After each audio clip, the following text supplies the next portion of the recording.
ऐसे कभी हुआ है आपने कि किसी का झूठ पकड़ लिया बहुत बड़ा? हाँ, but it did not serve me well. And that's because tell me, that's क्या how स्टोरी इसकी बताओ। मैं गई थी उस टाइम पे, अपने स्ट्रगलिंग फेज में थी मैं। तो मैं एक बहुत बड़े कंपनी में नौकरी के लिए गई थी, सॉफ्ट स्किल्स ट्रेनर पोजीशन के लिए। पैनल इंटरव्यू था और वो लोग इंटरव्यू ले रहे थे। तो उस आदमी ने पूछा, so what's the best quality that you possess. तो तब उस टाइम पे नई नई सीख रही थी मैं, तो मैंने कहा I can decode body language. तो उसने कहा कि अच्छा मतलब उसने है कर दिया, जो मुझे समझ में आ गया कि what does he actually want to say. तो मुझे लग गया उस टाइम पे ईगो पे, जो नहीं लगना चाहिए था। स्ट्रगलर्स लोगों के पास ईगो नहीं होनी चाहिए किसी के पास नहीं होनी चाहिए एक्चुअली। तो मैंने बोला okay, let me just give you the example. The two other people who are there in the panel, they might be having an affair, and constantly their bodies pointing towards each other, and they are sitting in more close the vicinity. हाँ, style खुद का ही style था। हाँ, उसके बाद उन्होंने कहा कि I don't think your behaviour is और attitude is very good for this company, you may show yourself out. भगा दिया मुझे तो ये हुआ था। तो आपने पकड़ लिया दो लोगों को कि they are having an affair? हाँ, in the panel interview which was going on. और कैसे, क्या नोटिस किया कि जिसकी वजह से वो दोनों आपको लगा कि अफेयर है? Because first they were least interested in knowing और गेटिंग टू नो मी कि ये इंसान हमारे कंपनी में काम करेगी या नहीं। आपसे कोई मतलब नहीं था? हाँ, and plus they were like वो एल्बोइंग कर रहे थे एक दूसरे को और बता रहे थे, फिर बॉडी पॉइंटिंग जो होती है एक दूसरे की। और इंडिया में पर्सनल स्पेस जैसा कुछ होता नहीं है, बट अगर 1 फीट से करीब लोग बैठे हैं, मतलब there is something personal going on. Intimate space है, इंटीमेट स्पेस। तो this is something that I saw, and then I also saw some of the preening gesture. Preening gesture, अभी जैसे मैं ये कर रही हूँ क्योंकि मेरे बाल ऐसे आ गया है, तो मुझे लगा शायद कैमरे में मेरी चेहरा दिखाई नहीं दे रहा होगा। But if I talk to a person and if I'm smiling and if I'm turning my hair और मैं smile कर रही हूँ, my shift is gazing towards the right or left wherever, this is an active sign of flirting. तो भगा दिया मुझे। फिर मुझे पता चला कि स्मार्ट बनो पर ओवर स्मार्ट मत बनो तो ये ऐसी चीज़ें उसके बाद मुझे समझ में आई कि अगर भी आपको दिखाई देती है चीज़ें, don't until and unless you are being paid for it या फिर कि आपको सच में कुछ मतलब फायदा हो रहा हो। So, अगर कोई भी अब फ्रेंड्स ये देख रहे हैं, राइट, और उनको पता करना है कि उनके फ्रेंड सर्कल में किसी दो का चक्कर चल रहा है, but they don't want to talk about it and they want to figure this out, क्या क्यूज होते हैं बिटवीन एक लड़का और लड़की के कि वो ग्रुप में सब फ्रेंड्स हैं, पर if you look at them, और कुछ क्यूज हैं, कुछ सर्टल साइंस हैं जिसको देख के आप पता कर सकते हो कि there is something going on. Maybe आज चल रहा है हिडनली, मे बी नहीं चल रहा है, पोटेंशियल है, मे बी दोनों चाहते हैं और कुछ नहीं हो रहा है, like you don't know, but so what are the science? कुछ चीजें तो हमें पता होंगी, बहुत जनरल चीजें। I just box it up and put it in all in. Give names to it, I love the names that you are giving. तो preening gestures ही ज्यादा। प्रीनिंग जेस्चर्स वो होते हैं जो हम क्या बोलते हैं, एनिमल वर्ल्ड में जब अपने मेल फीमेल पार्टनर को अट्रैक्ट करने के लिए जो जेस्चर्स करते हैं उसको प्रीनिंग जेस्चर्स कहते हैं। ह्यूमंस वो चेंज हो जाता है, ठीक है। हम ये तब भी करते हैं जब हम कॉग्निटिवली लोडेड हैं, हम ये तब भी करते हैं जब हम फ्लर्ट कर रहे हैं, हम ये तब भी करते हैं जब हम झूठ बोल रहे हैं। तो human is very complicated. Now अगर दो लोग के बीच कुछ चल रहा है तो सबसे बढ़िया जो एग्जाम्पल होता है वो हंसी के टाइम आता है, लाफ्टर। तो अगर मतलब किसी ने कोई जोक क्रैक किया, अब फॉर एग्जाम्पल मेरा बॉयफ्रेंड उस सोफे पे बैठा है, तो we are like secretly we are dating each other, तो हम हंसे और the first eye gaze will be towards him, like yeah that's the first and it's a very prominent thing, ठीक है। सेकेंड, अगर कोई भी लोग इंटरेस्टेड हैं, their feet will be pointing towards each other and this is, ये तो आप कहीं जनरली भी कहीं किसी से मिलने जाते हैं, very active signal of seeing if the feet is pointed towards you. अगर आप खड़े होकर बात कर रहे हो तो अगर पाँव एल शेप में, एक ऐसे जा रहा है एक ऐसे, so they are listening but they are not actively involve in listening. ऐसे पाँव होना चाहिए, so that means I am 100% listening to you. तो अगर जो दो लोग होते हैं इंटीमेट स्पेस 1 फीट से कम में बैठे होंगे, खड़े होंगे, अगर बात कर रहे हैं तो उनके दोनों फीट एक दूसरे की तरफ पॉइंट कर रहे होंगे। तो बहुत आराम से पता लग जाता है, ठीक है. उसके बाद some people might also increase in touching. तो जैसे अभी मैं बात कर रही हूँ, हाँ करके मैंने इसे तो मारा पर इसे नहीं मारा. ये भी हो सकता है I might be a left handed person, तो जो भी मेरे लेफ्ट साइड में रहेगा उसको मैं ऐसे करके मार दूंगी. But then you need to check कौन है वो इंसान जिससे ज़्यादा मैं टच कर रही हूँ. बट समटाइम्स ये भी होता है बिकॉज आपको छुपाना है तो आप ज़्यादा टच नहीं करोगे. यस. तो इस चीज़ में we have to look at the gaze. तो मतलब कुछ भी तो जब हम किसी को पसंद करते हैं तो हम उससे बहुत ज़्यादा देखना चाहते हैं. स्कूल कॉलेज में भी होता होगा ना, आपके साथ भी होगा, देख देख तुझे देख रही है and then you see okay ये हम लोग करते हैं. तो गेज काफ़ी बढ़ जाता है because it's an active sign of attraction. Interesting, wow. And ये इंडिया में और यूएस में वर्ल्ड वाइड सेम ही रहता है? सेम रहता है. तो कुछ जेस्चर्स काफ़ी सेम है, which is for example eye contact हो गया, स्माइलिंग हो गई, touching might not be very because India is little reserved in terms of touching still. और अगर और थोड़े कोरिया उधर चले हैं वो और रिजर्व्ड हैं वो लोग. तो जब हम बात करते हैं टचिंग की, यूएस इज़ वेरी हाई. तो वो लोग, उनका फिजिकल स्पेस काफ़ी वो हो जाता है, अगर वो इंटीमेट थोड़े से भी होते हैं, फ्रेंडली हो जाते हैं. तो इंडिया में नहीं होता वो. और उसके अलावा फेशियल एक्सप्रेशंस हर जगह में दुनिया में सेम है. फेशियल एक्सप्रेशन सेम है, सब सेम. हाँ, एक एक्सप्रेशन जो कि अभी तक बहुत सारे ट्राइब्स में आया नहीं है, जो कि जैसे Papua New Guinea, I am talking about doctor Paul Ekman's study, जो कि उन्होंने माइक्रो एक्सप्रेशन पे 40 साल तक का रिसर्च किया है, राइट. तो he did not really coin the term, but he is the person who is actually studied. Doctor Paul Ekman. Okay. तो he had also studied Papua New Guinea के वो ट्राइब्स जो कि अभी तक अर्बन सिविलाइजेशन के contact में भी नहीं आए. So he found that all the facial expressions are similar, जो कि एक अर्बन उसमें होते हैं. एक एक्सप्रेशन जो नहीं आया, that is contempt. Contempt is a facial expression where you will see one side lip going up. Okay. So let's say if I tell you, I don't know, Michelle Obama is my best friend, and you, acha, right, wow. So this went up. So now this means one of the three things. A, मुझे पता है तू झूठ बोल रही है. Second, I don't think Michelle Obama will be friends with you, right? और third, मुझसे दोस्ती नहीं की, तुमसे बड़ा दोस्ती कर लेगी. So superiority, inferiority, disbelief. तो ये अभी तक उन मतलब हिडन ट्राइब्स में आया नहीं अभी तक, because they don't understand the superiority. वो लोग they are all about equality, right. तभी तक वो नहीं जानते वो. सो ये जिन ट्राइब्स में सोशल स्ट्रक्चर्स और पावर स्ट्रक्चर्स नहीं आए वहाँ पर, बट ट्राइब्स में भी तो पावर स्ट्रक्चर्स होती हैं. हाँ, पर कंटेम्प्ट वाला नहीं आया. तो दे बिलीव इन, जैसे वो अल्फा, अपने क्या जानवर, कौन से जानवर, चिंपांजी में भी, तो उन लोगों में क्या है जो वो बॉडी से पावरफुल होते हैं. But humans are somebody, I mean जानवर में भी फेशियल एक्सप्रेशंस होते हैं, thanks to Charles Darwin, now we know. तो ह्यूमन्स में ये सारे एक्सप्रेशंस तब आते हैं जब आप बहुत ज़्यादा अपने रेपुटेशन के बारे में सोचने लग जाते हैं, स्टेटस के बारे में सोचने लग जाते हैं. So if I am, and there are actors, for example Salman Khan, right.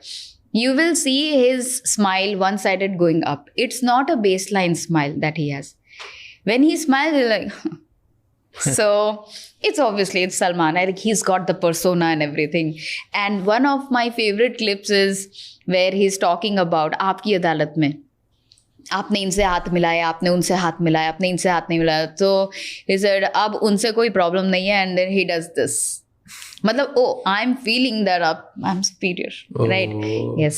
So and it is, and if you see his body language also, when he enters in a room, it's like he is owning the room, right. He enters like a sher. ऐसा कोई भी actor enter नहीं करता. Another example will be Ajay Devgan, his walk. So the way, so the shoulder stretch tells you how a person thinks about himself. तो अगर मैं under confident हूँ, मेरा शोल्डर थोड़ा ऐसे रहेगा. और अगर मैं अपने आप को लेकर के काफ़ी स्ट्रॉन्ग और कॉन्फिडेंट फील करती हूँ, so I will be like this, right. थोड़ा सा चिन अप भी रहता है, chin up. And this is also something that I saw in Vanessa Van Edwards, one of the podcast, where she was saying chin up मतलब मुझे इतना confidence है that I can handle you. So okay, I mean, so people who are extremely confident, you see them like this, right? So that's one of the gestures to look for. Interesting. And और कौन से, I come to all of these things. पर और क्या क्या science है या expressions हैं या बॉडी लैंग्वेज क्यूज हैं जो यूनिवर्सल है, एंड कुछ ऐसे बताओ जो इंडिया में ही है. Like what are differences? Let's talk about the world. जैसे कुछ जेस्चर्स होते हैं. सो मैं यूएन में जब था तब मैंने पढ़ाई करी थी थोड़ी बहुत, बिकॉज वहाँ पे तुम अलग अलग कल्चर के लोगों से मिलते हो, तो you need to learn what to do, right. तो कुछ ईस्टर्न कंट्रीज़ हैं, वहाँ पर बहुत छोटी छोटी चीज़ें हमें सिखाई थी कि ईस्टर्न कंट्रीज़ के अगर कुछ भी लोग हैं और वो अगर सीनियर हैं फॉर एग्जाम्पल, इवन दो भले आपसे वो पोजीशन में आप इधर दूसरी कंट्री के हो, उनसे कोई मतलब नहीं है आपको, स्टिल अगर वो एक लेवल ऊपर है, मान लो मैनेजर है, डजेंट मैटर आप कितना कमाते हो, आप कुछ भी करते हो, अगर पोजीशन वाइज उनकी बड़ी है या गवर्नमेंट में है कुछ भी है, सो जब आप उनसे चेयर्स करते हो तो आप सेम लेवल पे चेयर नहीं करोगे. So you have to chair नीचे मारोगे उनके. तो जब आप नीचे मारते हो it means you are showing respect कि आप ऊपर हो, तो मैं वैसे कर. Very little thing that you do. Yes absolutely. Then same thing, अगर आप कुछ रशिया की कम्युनिटीज़ हैं वहाँ पर जब आप मिलते हो, तो अगर कोई एक हस्बैंड अपनी वाइफ से आपको इंट्रोड्यूस करा रहा है एंड वो वाइफ प्रिटी है या नहीं है कुछ भी हो, बट आप उसका हाथ मिलाते हो और हाथ पे किस करते हो इधर, राइट, इधर किस करते हो. अगर आप ये करते हो it means you are showing कि आई एम ग्रेटफुल कि आप मुझे इंट्रोड्यूस करा रहे हो एंड सामने वाली बंदी is beautiful and you are giving compliment to the guy. तो वो हस्बैंड को भी अच्छा लगता है, वाइफ को भी अच्छा लगता है. अगर आपने ये नहीं किया तो आप रूड कंसिडर करते हो. एंड ये सेम चीज़ अगर आप कुछ मिडिल ईस्टर्न ट्राइब्स में करते हो तो आपको काट दिया जाएगा कि आपने दूसरे की वाइफ को टच कैसे किया और किस कैसे कर लिया, जरूरत कैसे हुई. एब्सोल्युटली. सो ये ऐसी छोटी छोटी चीज़ें दे वर टीचिंग अस कि कुछ अलग अलग जगह पे होती है. Then it was about Japan कि कितना झुकना चाहिए और क्या होना चाहिए, कि उसमें भी एंगल्स होते हैं. आपको जब तक सीनियर जो बंदा है वो, जैसे आप जब भी मिलते हो ग्रीट करते हो तो आप दोनों नीचे होते हो, राइट. तो आप सीनियर और मैं भी हूँ, हम दोनों नीचे हुए.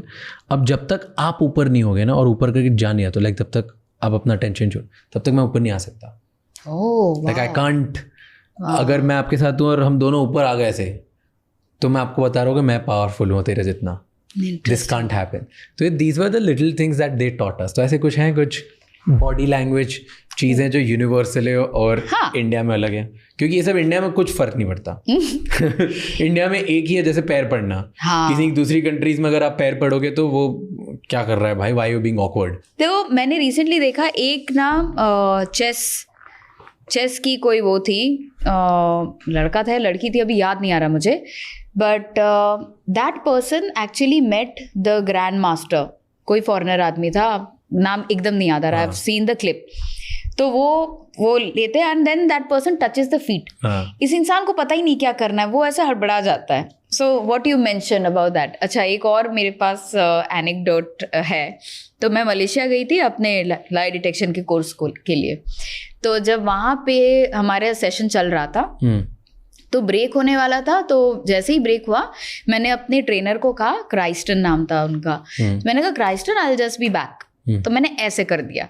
हाँ, अब मैं तो देसी हूँ, मैं तो भूल गई कि ये तो अपने देश में चलता है.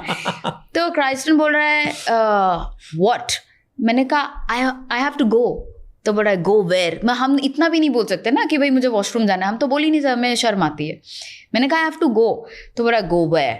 मैंने कहा आई हैव टू गो. तो बोला गो वेयर. मैंने कहा ओके, इसको नहीं पता. मैंने कहा to go to the washroom. तो बोला व्हाट्स दिस. तो मैंने कहा वो in our country they use this gesture as going to the washroom for a loo break. तो बोला ओ. फिर जब मैं वॉशरूम से आई, वो सेशन के सारे लोग बोल रहे थे हे कानन कानन कानन. सो या वन ऑफ द जेस्चर्स. तो हम इतने देसी हो जाते हैं कि बाहर जाने पे पता चलता है. जैसे ये खाने वाला जेस्चर हम इटली में नहीं कर सकते, ये वाला कि मुझे खाना दे दो, right. Similarly sorry, I just remember कहो जुबा केसरी वाला जेस्चर. ठीक है, अब ये जेस्चर है, ये बहुत ही ऑब्सीन जेस्चर है कई सारे कंट्री में. Yes, it means up yours, right. बहुत सारे कंट्रीज में, कुछ साउथ अमेरिका में, कुछ मिडिल ईस्ट में भी चल. तो ये जब हमारे अजय देवगन करते हैं ये, और मुझे देख के हंसी आती कि यार कोई तो, क्यों उनको किसी ने बोला नहीं, it does not look cool, right. मतलब याक. तो हर जगह ये अब now because I know this context, every time I see the posture ये gesture, I end up laughing कि यार मतलब लाइक बड़े पर्दे पे आप ये कर रहे हैं. हाँ, मतलब it's as good as showing middle finger to somebody, as obscene as that. But yeah people are doing this gesture. उसके बाद एक और जेस्चर जो सिर्फ अपने देश में, that is the Indian head vowel, right. तो अच्छा, हाँ कर लेंगे. जिसको कि बाहर इतने तरीके, इतने मतलब लेटर एज में हर किसी को बोला जाता है कि this is an Indian gesture, ये तुम लोग ऐसे ऐसे करते हो ऐसे. ना we know being an Indian, it's not an Indian gesture, it's maybe a south western से लेके साउथ इंडियन जेस्चर, राइट. तो हम जब किसी को बोलते हैं कि हाँ क्या हुआ, अच्छा हाँ कर देंगे, हाँ ओके, तो this is an okay gesture. This is not a yes or a no gesture, it's okay. तो ये लोगों को नहीं समझ में आता है, मतलब बाहर देश पे. और कुछ सालों पहले सिर्फ इसी जेस्चर पे मैंने पढ़ाई किया था कि ये आया कहाँ से. तो एक इंटरनेशनल बॉडी लैंग्वेज ट्रेनर है मार्क बोर्डन, उनके बुक पे मुझे एक पीस लिखने का मौका मिला था. So that's the time then I had written or I had studied about this gesture. तो तब पता चला कि अच्छा कुछ हाइपोथेसिस थे. मुझे मैसूर के वो राजा रॉयल फैमिली से भी मिलने का मन था, बट ऑब्वियसली एक नॉर्मल इंसान से क्यों ही मिलेंगे, तो वो नहीं हुआ. तो आई वांटेड टू डिकोड कि वो जेस्चर आया कहाँ से. One of the things, if you say yes like this, it looks little stern, but if you say हाँ ठीक है कर दूंगा, दिस लुक्स सॉफ्ट, राइट. तो अगर मैं बोलूँगी अच्छा, तो आपने मुझे पूछा कि कानन ने ये काम किया कि नहीं, तो मैं बोलूँगी हाँ हाँ कर दिया, तो दिस लुक्स सॉफ्ट. अगर बोलेंगे हाँ कर दिया, तो दिस लुक्स लिटिल थ्रेटनिंग. हाँ, तो इसीलिए maybe to respect the elders this must have come कि मैं ऐसे नहीं बोलूँ, मैं ऐसे कर दूँ. सेकेंड, हमारा जो क्लासिकल डांस है, ग्रीवा गला मूवमेंट जो होता है, तो उसमें हम ये करते हैं क्लासिकल डांस में. एक इंसान अगर वो नहीं कर पाता है तो उसका यही वाला जेस्चर होता है, इंडियन हेड वॉबल. ये तो ये भी एक रीज़न हो सकता है कि भाई एक आदमी नहीं कर पा रहा तो शायद ये. बट मुझे ज़्यादा सिमिलर ये लगा, मतलब अच्छा रीज़न कि रेस्पेक्ट देने के लिए आप उस जेस्चर को कम अग्रेसिव कर दीजिए. So that. But isn't it's very weird. Yes, like isn't it weird, हम ये करते हैं और बहुत हम सब करते हैं. यस, तो अनदर थिंग, हाँ, तो अगर आप बोलेंगे नहीं मैं अभी करूँगा तो आप नहीं कर पाएंगे. हाँ, खुद से ऐसे फिर नहीं होता है वो. बट कभी ना कभी कहीं ना कहीं करा ही होगा. लाइक यू दिस, ये आदत ही नहीं होती. यस, ये तो बहुत डिफिकल्ट है. So much for watching this podcast till the end. अब आपको 3 चीज़ें करनी है. सबसे पहले इस चैनल को सब्सक्राइब कर लो. नंबर 2, कमेंट्स में हमें बताओ कि और कौन से गेस्ट हैं एंड और ऐसे कौन से टॉपिक्स हैं जिनमें आप चाहते हो कि हम पॉडकास्ट बनाएं और आपकी उससे ज़्यादा बेटर हेल्प होगी एंड आपको ज़्यादा वैल्यू मिलेगी. एंड नंबर 3, ये एपिसोड किसी एक इंसान के साथ ज़रूर शेयर करना जिसकी लाइफ में एक पॉजिटिव चेंज आएगा, जिसको इस पॉडकास्ट कॉन्वर्सेशन सुनने के बाद लाइफ में हेल्प होगी, क्योंकि एक conversation is enough to change someone's life. I'll see you next time. Until then, keep figuring out.